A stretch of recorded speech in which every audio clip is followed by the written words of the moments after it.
महत्वना समाचार जूनागढ़ आम आदमी पार्टी की जीत थती जोवा मळी रही छे। जे रीते एक बाद एक आंकड़ा सामे आवी रह्या छे। जूनागढ़ में कालसारी जिला पंचायत में आपना राजेशभाई पाटड़ियानो विजय थतो जोवा मळी रह्यो छे। जूनागढ़ना कालसारी जिला पंचायत में आपनी जीत जोवा मळी रही छे।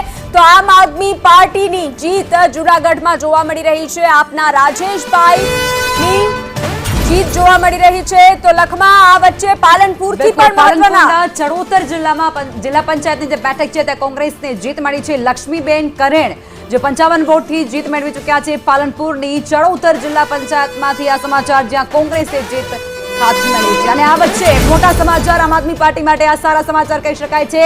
જૂનાગઢના વિસાવદરમાં આપે પોતાનું ખાતું ખોલી દીધું છે। બરડિયા તાલુકા પંચાયત સીટ પર આમ આદમી પાર્ટીએ વિજેતા बनी चुकी है।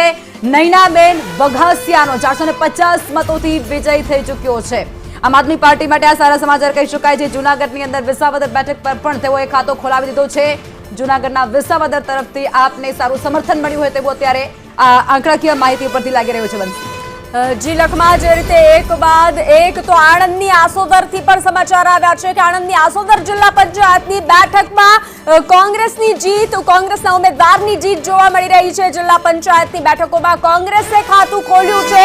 तो जे रीते आ महत्वना समाचार एक बाद एक सामे आवी रह्या छे। आणंदनी आसोदरा जिल्ला पंचायतनी बेठक ज्यां कोंग्रेसे खातुं खोल्युं छे। कोंग्रेसना उम्मीदवार मनुभाई पडियारनी जीत थई छे। तो आ साथे जूनागढ़ जिला पंचायत में भाजपनो भगवो लहरातो जोवा मळी रह्यो छे। जूनागढ़नी जिला पंचायतनुं परिणाम पण सामे आव्युं छे। दंदुसर जिला पंचायत सीट पर भारतीय जनता पार्टीना उम्मीदवार विजेता बन्या छे। सोनलबेन विजेता बन्या छे। तो जूनागढ़मां पण जे रीते एक बाद एक परिणाम सामे आवी रह्या छे। जूनागढ़नी जिला पंचायतनुं परिणाम जेमां भारतीय जनता पार्टीना सोनलबेन जे छे ते विजेता बन्या छे। तो आज वच्चे हवे चर्चा आगळ वधारीशुं।